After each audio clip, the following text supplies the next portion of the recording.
Today's podcast is brought to you by the letters A and B and the number 3. Welcome to the Quackcast, a skeptical and sarcastic evaluation of quacks, frauds, and charlatans. This week I'm going to cover the influenza virus and its vaccines.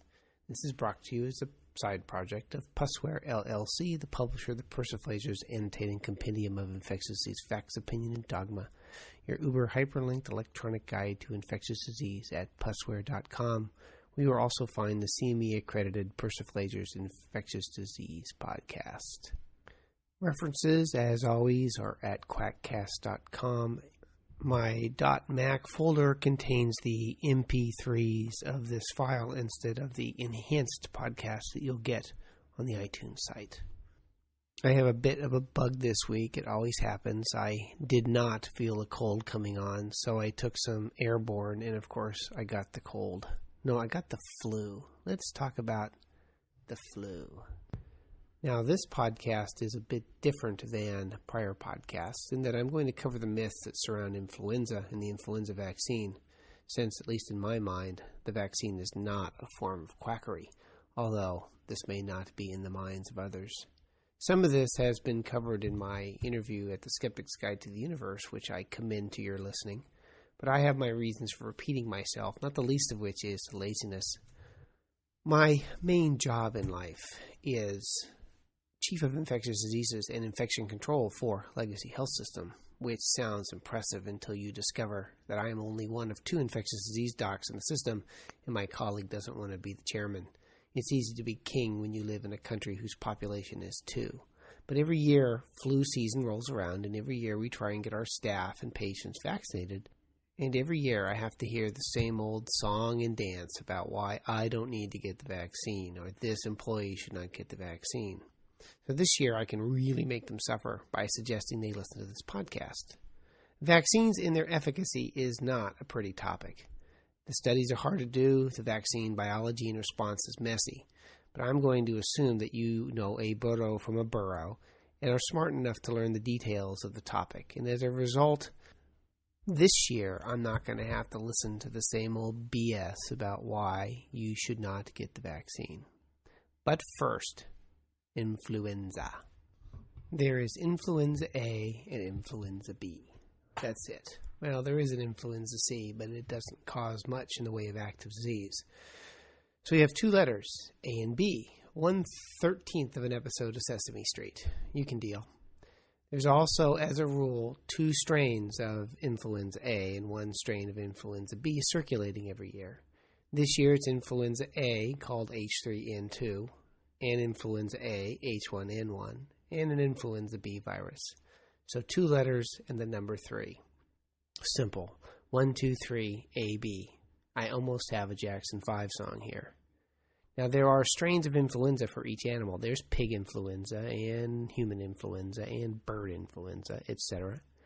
Influenza strains tend to only infect their natural hosts. So as a rule, pig flu infects pigs and bird flu infects birds. So that seems straightforward. And this has to do with the fact that the receptors in the animal to which the virus binds are usually very specific to that animal.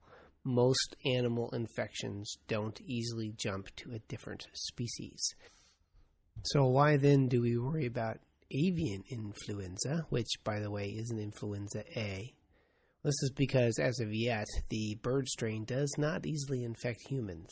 Again, that's yet. And that's mostly because the receptors to which bird flu binds are only found deep in human lungs, and therefore it cannot access the tissues to get the infection started. So, unlike human flu, you have to really suck in a wad of bird flu to get enough down your airway to start an infection. So far, but avian flu continues to mutate and becomes closer and closer to potential infectivity for humans. But back to human influenza.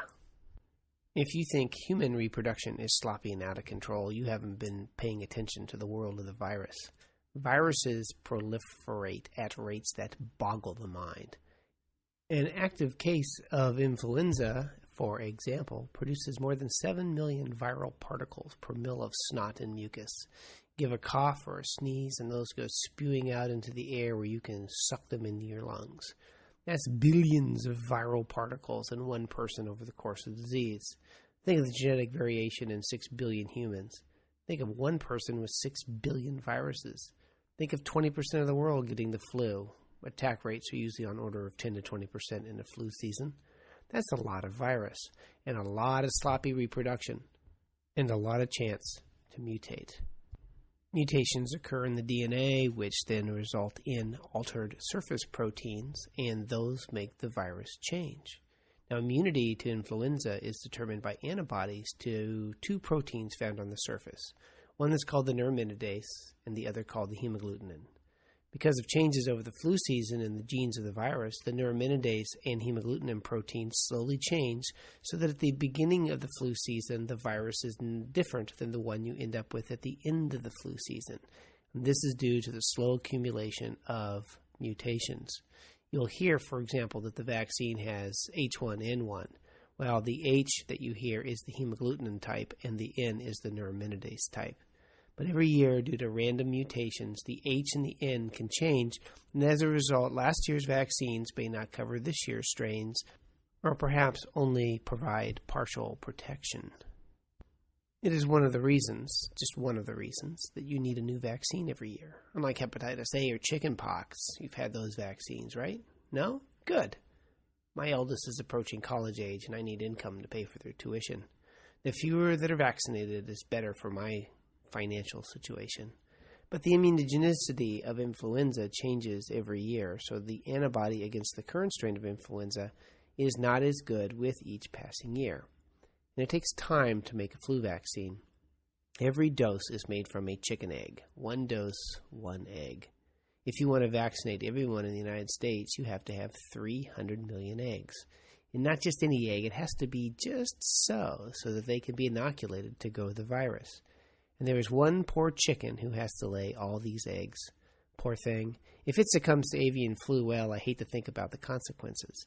But as an aside, there is no bird more susceptible to death from avian influenza than the chicken.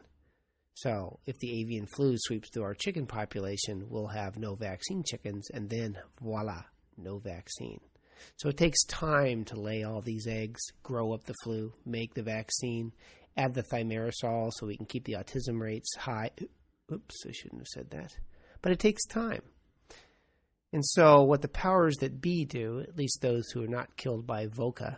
Now there's an obscure reference. Anyone? No, looking it up on the internet, that's cheating. But the powers that be have to guess which strains will be in circulation and thence put them in the vaccine. Now they do a good job every year. But due to the changing genetic makeup of the virus, obviously they cannot choose perfectly every year. So the vaccine from year to year will have variable effectiveness in preventing influenza, and the vaccine will likely be less effective at the end of the flu season than at the beginning. And how much varies from year to year. See, I told you this was messy. But wait, there's more. Not only does influenza drift, and that's the small changes seen in the flu season due to changes in the genome and hence the surface protein, but it can shift. Shift? You don't give a shift? You should. Unlike most viruses whose genetic code is usually one long piece of RNA or DNA, the genome of the influenza virus is a series of segments, segmented DNA. Now, it turns out that influenza virus can occasionally infect pigs, and avian influenza can occasionally infect pigs. So what happens if a human and avian influenza both occur, say, in a pig at the same time? With reproduction, the virus takes some DNA from the human influenza and some from the bird influenza, and voila, mix and match, the poo-poo tray of genetic reassortment. You have a whole new strain of influenza, one that has now acquired DNA that codes for proteins that are usually only effective in animal disease. Now, this happens occasionally. The last time we had this major shift was in 1919, and it killed about 4% of the world's population in a year. 80 million people is estimated. Compare this to World War I, which killed 28 million people in 4 years, and the slaughter of World War II managed to kill about 60 million soldiers and civilians. we still can't outkill a virus with all our technological prowess. They have reconstructed this influenza from the corpses of people who died in the 1919 pandemic, and it had a brand new bird-derived piece of neuraminidase. So the community at the time had zero immunity or cross-immunity to this particular strain of virus. This is why ID doctors, that's infectious diseases, not intelligent design, fret about the avian flu slowly working its way across the world. Not only is it evolving so that the vaccine we are making now may not be effective should the virus jump to humans, but that jump, when it happens, or if it happens, has the potential to kill 2 to 4% of the world, which is pretty impressive when you have 6 billion of us wandering around. And if it doesn't happen now with this strain of avian flu, it'll happen eventually with some other strain of avian flu. History of infectious diseases always repeat themselves. Note that this topic is only understandable if you understand the basics of evolution. Infectious diseases is at its heart applied origin of species. You can't believe in ID and understand ID. And remember that the bird most susceptible to dying from avian influenza is the chicken. And where do we get our eggs for our vaccine? That one poor little chicken. When she goes toes up, well, let's say that 11 herbs and spices will not be enough to assuage my sadness. Chicken. Back to the vaccine. So there are a lot of reasons why the vaccine may not have perfect efficacy. The strains used in the vaccine vary from moment to moment and year to year, and the vaccine is a best guess. But there are also human reasons why the vaccine may not be perfect. You get the best results with vaccines in the young and the healthy, but the older you get and the more medical problems you have, the less likely you are to have a good response to the vaccine.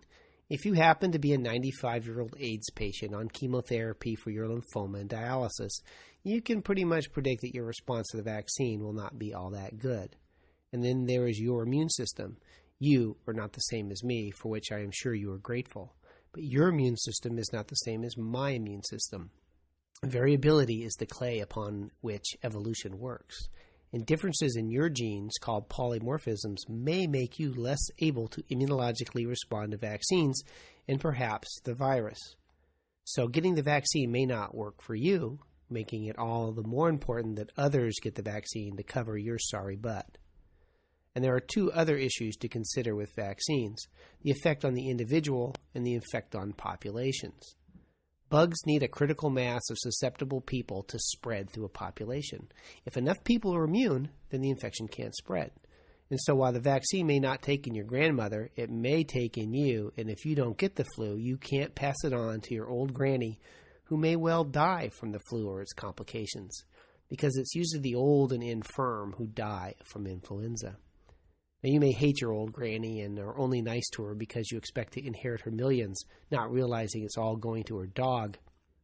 But you will not know that until the will is read. So you may want to get the flu and pass it on to that old biddy, but I want my dear old mother, not to mention my parents, to live, and I don't like inadvertently killing people. Well, I don't like killing them advertently either, but I get the vaccine every year the day it comes out. And the vaccine works. It prevents disease and death and is cost-effective. There are too numerous to count clinical trials to show the efficacy of the flu vaccine. The CDC site has a nice summary, although there are still unanswered questions with the vaccine.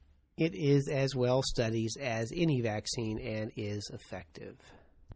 Especially in its best effect is probably preventing death of people who are older. As to kids, who cares? Our current president just vetoed a child health care funding bill, and one way to cut back on Medicare costs is to not let kids grow up to be eligible for Medicare. So with that background, let's look at the crap that I have to hear every year about the vaccine and influenza. Now, I'll say up front that if you are allergic to the components of the vaccine, you should not get the vaccine. Duh. But allergies are about the only reason you shouldn't get the vaccine. Number 0.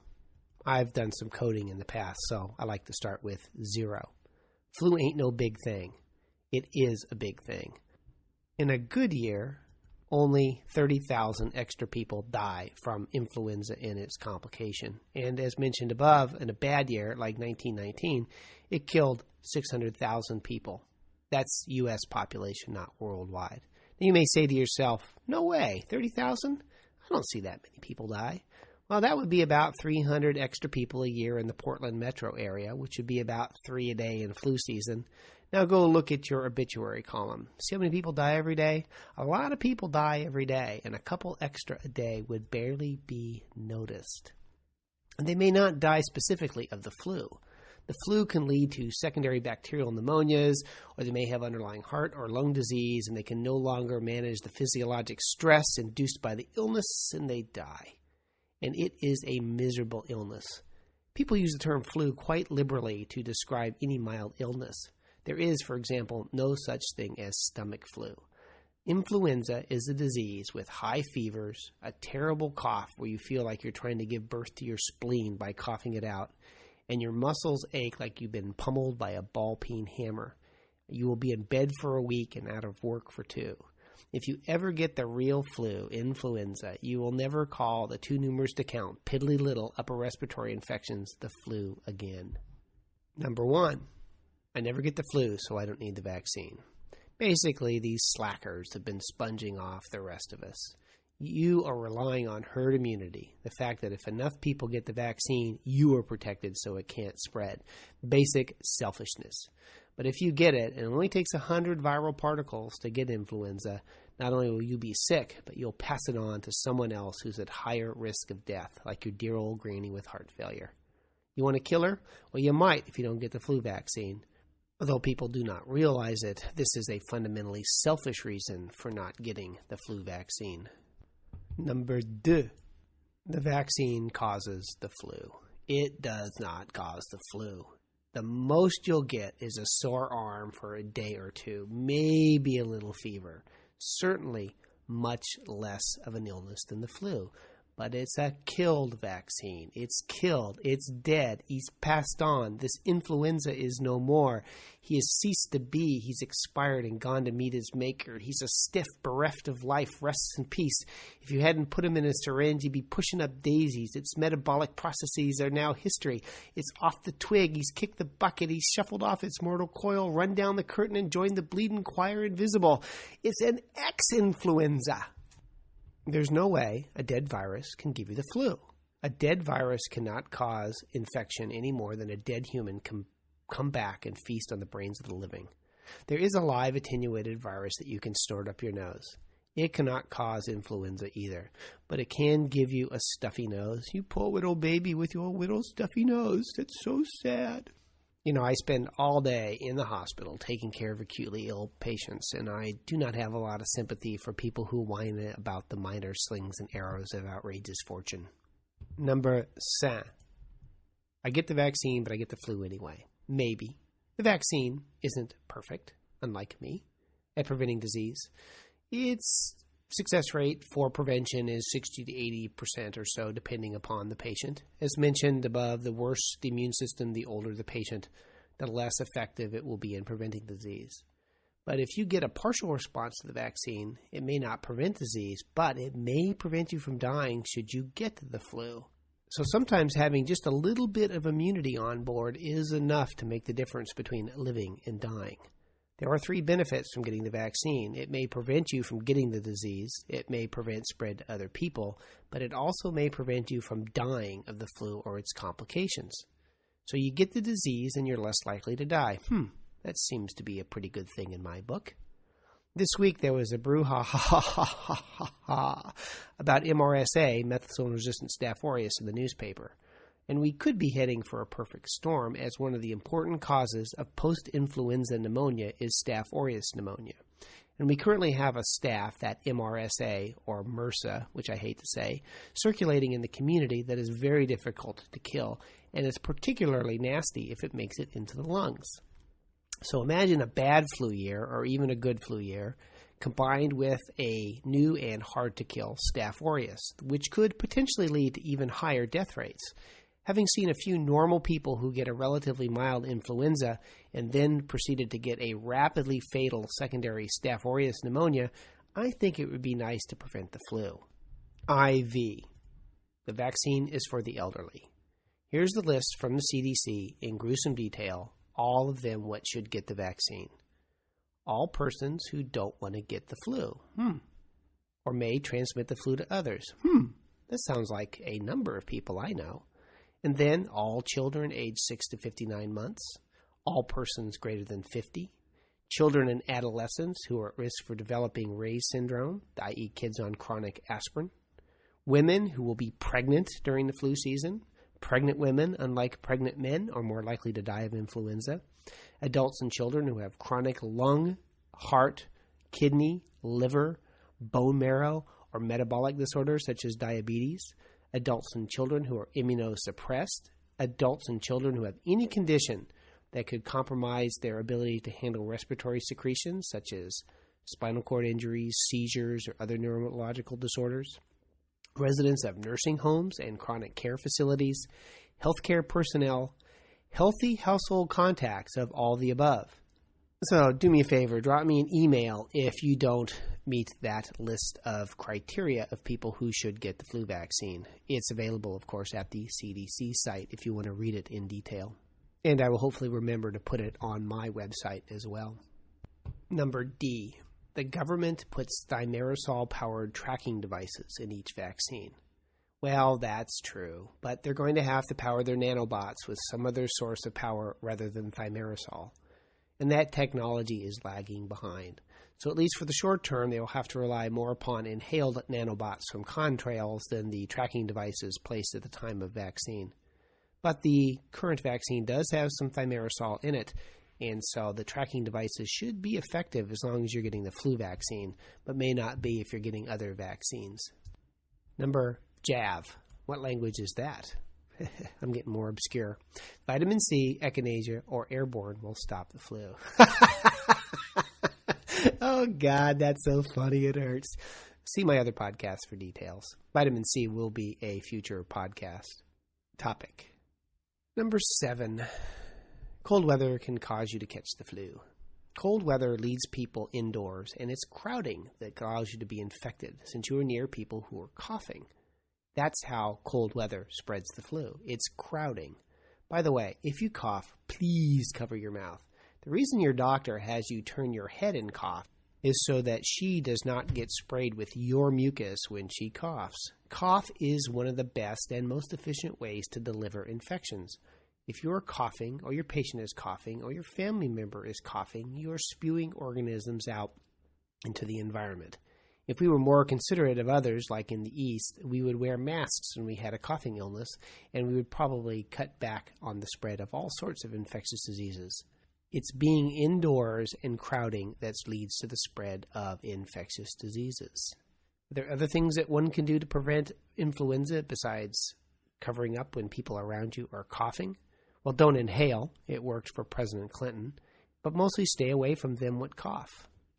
The flu vaccine can weaken your immune system and cause other illnesses. No, and yet again, no. Now, if you go online, you can find all sorts of reports of people that had the vaccine and shortly thereafter developed some unusual or odd illness. The anti-vaccine liars, as other people call them, go to ratbags.com for a wonderful website on this topic. Still one of my favorite anti-quack websites, and the email he gets are priceless. But people get the vaccine, and then they develop lymphoma or good pastures or some other illness. And, of course, they think that these god-awful illnesses occurred because of the vaccine. Now, association is not causation, and most of alternative medicine relies on the inability of most people to realize that life is full of random events, many of them horrible, for which there is no ready cause, and then they get better for no ready reason. A happens, then B happens, and then most people don't take the time to carefully consider whether or not A caused B, and take it as read that it does. People get sick and die, and there is no reason beyond a malicious deity who enjoys our suffering. My whole career, it is sad to say, relies on this precept. This gets down to the psychology of belief and the fact that humans find associations where none exist, a topic, I suppose, for a future podcast. But there is no biologic plausibility nor reason to suspect that in the influenza vaccine or any other vaccine or any other foreign protein could cause these peculiar effects. Now, there is one odd reaction that is associated with the flu vaccine, and that is Guillain-Barré, a disease where your nerves lose their covering and you lose your ability to move. It is rare. It occurs at a rate of about 0.04 cases per 100,000 vaccines, and the rates due to the vaccine have been steadily falling.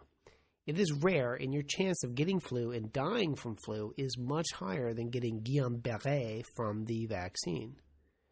Not getting the vaccine for fear of Guillain-Barré is the same as disabling your airbags in your car because occasionally people are injured when these airbags deploy. People are not good at assessing relative risk. I once had this patient I was treating for a heart valve infection he got because he shot up heroin and he drank about 24 bottles of beer a day. And he smoked 2 packs of cigarettes a day, and he wasn't particularly clean, unfortunately, because he lived on the streets. And he came in to me short of breath and coughing in the middle of his therapy for his infection, and I said, I need to get a chest x-ray. And he said, I don't want a chest x-ray. And I said, how come? He said, I don't want to get the radiation dose. True story, but that little epiphany as to how people assess relative risk has been carried with me for my medical career. It is an interesting moral ethical debate, however. Is it good to have a rare bad effect in one person for the greater benefit of all? Or should we all be at the same but higher risk for random natural disease? Number 9, there are antibiotics for the flu. Well, kinda. There are 3 antivirals that can be used for influenza. There's ranitidine and zimanvir and oseltamivir. They, at best, shorten your illness by a day. That's it. 24 hours of less misery. So what would you rather do? Take an antiretroviral and have your 2-week illness shortened by 24 hours, or take a vaccine and not be ill at all? That's the problem with being a doctor. I like to prevent disease rather than treat it. The scammers would have you believe that real doctors spend their time promoting illness to line their pockets and the pockets of their corporate masters in big pharma. The sad fact for me is that every year, through the application of science, diseases are becoming less common. I have a profession that's slowly eradicating its own profession. Thank God Americans stay fat, don't exercise, and don't get their vaccines, and take alternative medicines instead. I keep worrying about my college education of my children, but I think their payment is assured. As the old saying goes, an ounce of prevention is better than a pound of cure, or an ounce of perversion is better than a pound of pure. You can take your pick. And resistance occurs very rapidly to a rapidly multiplying antiretroviral. The influenza A that came out of China last year was 90% resistant to amantadine, in part because they put it in the water of their chickens so their chickens wouldn't get flu. And there's some resistance being described in avian influenza as well. So I would not rely upon our antivirals to treat your influenza. So that's it. Now you understand the flu and the vaccine. Get your flu vaccine every year. When avian flu hits, you will be taken off the list of those eligible to get the avian flu vaccine. The literature on this topic is huge, and probably the best way to find information is to go to PubMed and enter influenza. Some of the references are on my website, and the CDC has very nice summaries of influenza. This podcast has been brought to you as a side project of Pussware.com, where you will find the Persiflagers podcast, a biweekly review of infectious diseases where you can get Type 1 CME. Copyright 2007, Creative Commons. References and show notes are at Quackcast.com, as well as old podcasts. Send your hate mail, spam, and questions about quackery to know-it-all at Quackcast.com. I will eventually answer your email. I don't know why I find answering email so onerous. The music is by my son when he was 12, improvising on the guitar. And now if you'll excuse me, I need to go and get some vitamin C and echinacea to treat my stomach flu. Thank you for listening. Goodbye.